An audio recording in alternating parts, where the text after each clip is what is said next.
चुनाव में दूसरे चरण का मतदान 26 अप्रैल को होना है और ऐसे में दूसरे चरण में क्या वोटिंग प्रतिशत बढ़ेगा या फिर कम वोटिंग से किसको नुकसान होगा? मरुधरा में कम वोटिंग और बढ़ा हुआ मतदान किसके लिए फायदेमंद है, इस रिपोर्ट में देखिए।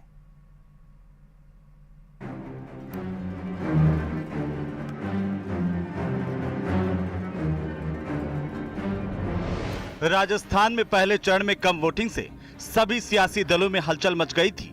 अब पूरे दूसरे चरण में कितनी वोटिंग होगी, इस पर सबकी नजर है। इसके लिए सबका अलग अलग अनुमान है। बीजेपी से लेकर कांग्रेस तक सभी नेता लोगों से ज्यादा मतदान करने की अपील भी कर रहे हैं।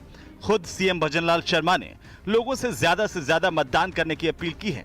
साथ ही कहा है कि पहले चरण में हमारी जीत हो चुकी है। 13 लोकसभा सीटों के सभी मतदाताओं को मैं अपील करना चाहता हूं कि वो सभी ज़्यादा से ज़्यादा मतदान करें।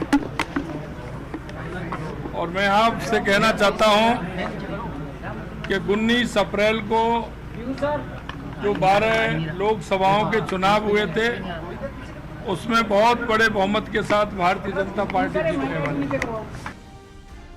वहीं पहले चरण में कम मतदान ने कांग्रेस को भी टेंशन में डाल दिया था। ऐसे में अब कांग्रेस के नेता भी लोगों से मतदान केंद्र तक पहुंचने की बात कह रहे हैं, क्योंकि सभी का प्रयास है कि मतदान प्रतिशत बढ़े तो सीटों की संख्या भी बढ़ सकती है। दूसरे चरण का चुनाव है। मैं कांग्रेस पार्टी के सभी कार्यकर्ताओं और नेतागणों से निवेदन करूंगा कि आप लोग ज्यादा से ज्यादा अपने बूथ पर टिके रहें, पोलिंग करवाएं। कांग्रेस पार्टी और इंडिया गठबंधन को आप मजबूत करें। पहले चरण के चुनाव में कांग्रेस पार्टी और इंडिया गठबंधन बहुत मजबूती के साथ ये चुनाव लड़ा है। वहीं वरिष्ठ पत्रकार नारायण बारेट ने कम वोटिंग का गणित भी समझाया। साथ ही ज्यादा वोटिंग से किसको सियासी फायदा होगा उसका भी पूरा समीकरण बताया है, लेकिन लोगों से वोट करने की अपील भी की है। राजनीतिक पार्टियों की घर घर पहुंच है, अगर वो दस्तक देंगे और उनको प्रभावित करके मतदान केंद्र तक लाते हैं तो बड़ी कामयाबी है। चुनाव आयोग पे भी ये दायित्व बनता है। वो प्रयास कर भी रहे हैं कि कैसे किसी भी तरह से किसी मतदाता को इस बात के लिए प्रेरित किया जाए, उसको इस बात के लिए कायल किया जाए कि वो मतदान केंद्र तक पहुंचे और अपने मताधिकार का प्रयोग करे। ये कसौटी होगी न केवल चुनाव आयोग की बल्कि दोनों प्रमुख राजनीतिक दलों की भी, कि इसमें अपने नागरिकों की भागीदारी वो सुनिश्चित करे, पुख्ता करे। इस पर सबकी निगाहें लगी हुई है। अब सबको इंतजार दूसरे चरण की वोटिंग का है। कहा जा रहा है कि दूसरे चरण में मत प्रतिशत बढ़ेगा। मत प्रतिशत का बढ़ना लोकतंत्र को मजबूत ही करता है, लेकिन सियासी दलों के लिए चिंता भी लाता है। चाहे वोटिंग कम हो या फिर ज्यादा, सियासी दलों को परेशान जरूर कर देता है। Bureau report, news 18 Rajasthan.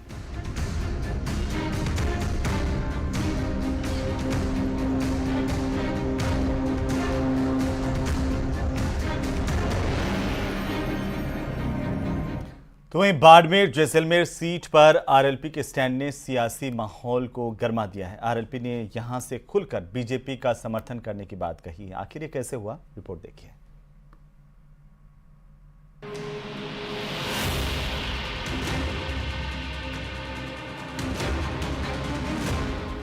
ये सियासी अदावत की लड़ाई है, अपने के दिए धोखे का बदला है। ये आरएलपी का बाड़मेर पर स्टैंड है, जिसने कांटे के मुकाबले में फंसी सीट के समीकरण को गड़बड़ा दिया है। वैसे तो रेगिस्तान में आरएलपी कांग्रेस की सियासी नाव को खींच रही है, लेकिन बाड़मेर सीट पर आरएलपी ने बीजेपी का समर्थन किया है। बीजेपी के समर्थन का ऐलान भी खुल्लम खुल्ला किया गया है। उन्होंने हमारे आरएलपी के प्रमुख को यहाँ बुलाना भी मुनासिब नहीं समझा, उनसे बात करना भी मुनासिब नहीं समझा। तो कार्यकर्ता स्वयं ये समझ गए कि जो हमारे आरएलपी के जो प्रमुख हैं उनसे ही उनको तकलीफ है, तो हमसे तो निश्चित तौर पर होनी है। हमारी पार्टी को उन्होंने तोड़ा है, तो वो एक गुस्सा है और निश्चित तौर पर बड़े मार्जिन से हम खिलाफ जीवित जिताएंगे। पूरे प्रदेश में एक तरफ कांग्रेस और आरएलपी का गठबंधन है। खुद हनुमान बेनीवाल भी कई सीटों पर कांग्रेस प्रत्याशी के लिए वोट मांग रहे हैं, लेकिन दूसरी ओर बाड़मेर सीट को लेकर आरएलपी का यह बयान कांग्रेस के लिए भी झटका हो सकता है।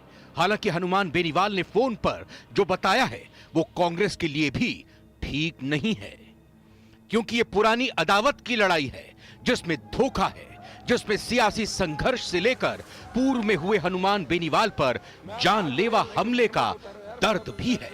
आप बेनीवाल को भी सुनिए। वो जो बाड़मेर का झगड़ा है, ये उम्मीदवार पहले आरएलपी के उम्मीदवार थे, बिल्कुल, और उम्मीदवार को कांग्रेस पार्टी में आरएलपी को तोड़ के उम्मीदवार को ले गए। पहले ठीक है। मेरिट अलायंस की बात चली थी, वो बाड़मेर नागौर दोनों सीटों में सहमति बन गई थी, और बाद में कांग्रेस पार्टी के 2-3 नेताओं ने, जिसमें हरीश चौधरी 1-2 लोग थे, इन लोगों ने पार्टी को तोड़ के और इसको शामिल करा लिया कांग्रेस में। हालांकि हनुमान बेनीवाल ने यह भी साफ कर दिया कि हमने तो कांग्रेस के लिए प्रचार किया था, हम कांग्रेस के साथ भी हैं, लेकिन विवाद उम्मेदाराम बेनीवाल से है। तो बच्चे आपस में एकजुट नहीं है।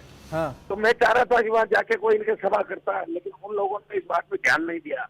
अरे बच्चों के ग्रुप पड़ गए आपस में, बच्चे एकजुट नहीं हो रहे हैं, ठीक है ना। तो बच्चे एकजुट नहीं हो रहे। अभी मैं सोशल मीडिया के माध्यम से देख रहा था, ये उनका वहां का आर्थिक झगड़ा है, उसके अंदर मैं नहीं पढ़ना चाहता। मैं तो बाकी जगह प्रचार करके आया हूँ ना, कांग्रेस पार्टी के सर जगह वोट मांग के आया हूँ। हाँ। मैं चाह रहा था, मैं कांग्रेस पार्टी को बार बार कह रहा था, मैंने कहा बाड़मेर में जाके और कोई ऐसा काम करें कि इनके आपस में बैठक हो। कि उम्मीदवार हम अकेला भाग गया था ना, पूछ के तो है नहीं। हाँ, इन लोगों के मन में ये पीड़ा है। बाड़मेर मरुधरा की एकमात्र सीट जिस पर इस बार त्रिकोणीय मुकाबला है। गुरुवार को वोटिंग होनी है, लेकिन उससे पहले अब बाड़मेर में सियासी बवाल मचा हुआ है। बाड़मेर लोकसभा क्षेत्र के अंदर जो समर्थन दिया है आदरणीय गजेंद्र चौधरी के नेतृत्व में, और सभी यहाँ पर उपस्थित आरएलपी के सभी विधानसभाओं के प्रमुख कार्यकर्ताओं के नेतृत्व के अंदर, तो इसके लिए मैं सभी को बहुत बहुत धन्यवाद देता हूँ, बहुत बहुत आभार प्रकट करता हूँ। इस सीट पर एक तरफ उम्मेदाराम बेनीवाल हैं, जो आरएलपी छोड़कर कांग्रेस में आए थे, वहीं दूसरी तरफ बीजेपी के कैलाश चौधरी और निर्दलीय रविंद्र भाटी के बीच कांटे की टक्कर है। अब देखना 4 जून को होगा कि इस सीट पर किसका दांव सही बैठता है। Bureau report, news 18, Rajasthan.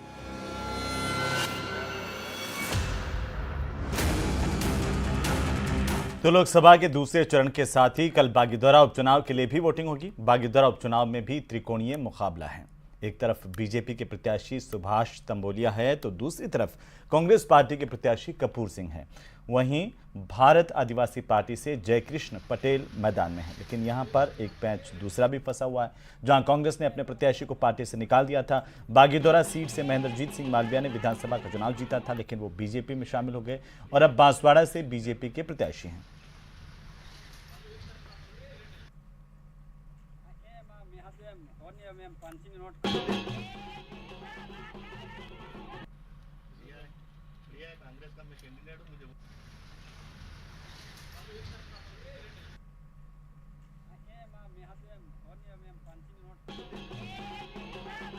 तो बागीदौरा में त्रिकोणीय मुकाबला है। देखिए किस तरीके से बागीदौरा विधानसभा उपचुनाव को लेकर के सुभाष तंबोलिया, जयकृष्ण पटेल और कपूर सिंह के बीच में टक्कर है और त्रिकोणीय मुकाबले के चलते इस बार बागीदौरा पर सबकी निगाहें हैं। निश्चित तौर पर इस बार उस समय हम पहले चुनाव थे तो हमारे पास में समय भी कम था और हम हर जनता के हर डाणी तक पहुंच नहीं पाए थे। लेकिन अभी का जो यहाँ की स्थिति है उसको देखते हुए जनता समझ चुकी है कि आज तक जो पार्टियों की विचारधारा के साथ में चलने का काम करने वाली आम जनता ये जान गई है कि यहाँ पर गुमराह करने का काम किया गया, हमको झूठ बोला गया और झूठ के दम पर राजनीति की गई। और आज एक ईडी के डर से और 3000 करोड़ रुपए का घोटाला जिलाध्यक्ष जी ने लगाया और वहाँ पर भारतीय जनता पार्टी के अंदर चले गए। उसके कारण जनता के अंदर आक्रोश है और उस आक्रोश का 26 तारीख को वो बटन दबाकर बदला लेगी।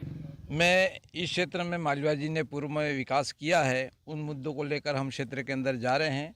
मैं 2005 से इस चुनावी रणबेरी में चल रहा हूं और सांप की उंगली पकड़ के चल रहा हूं इस विकास के साथ में। 2005 में पंचायत समिति सदस्य के रूप में रहा। 2005 से 2010 से 2014 तक मैं बागीदौरा प्रधान रहा। 2014 से 2019 गांगड़तलाई का प्रधान रहा और 2019 से 2023 तक मेरी माताजी के रूप में प्रधान के रूप में काम कर रहे हैं। तो जनता जहाँ पे भी जा रहे हैं इन 15-20 सालों के अंदर जो हमने विकास के काम किए हैं उस विकास के साथ में है जनता। और मालविया जी ने इस आनंदपुरी और गांगड़तलाई और बागीदौरा की शक्ल और सूरत बदल दी सालों के अंदर। इकट्ठी करके यहाँ पर इस प्रकार का उन्होंने किसी प्रकार का कोई हमारे इस मानगढ़ के बारे में नहीं किया। तो ये मुख्य मुद्दा रहेगा हमारा कि यहाँ पर प्रधानमंत्री जी आए, लेकिन हमारे यहाँ पर मानगढ़ के बारे में कोई किसी प्रकार की घोषणा नहीं की।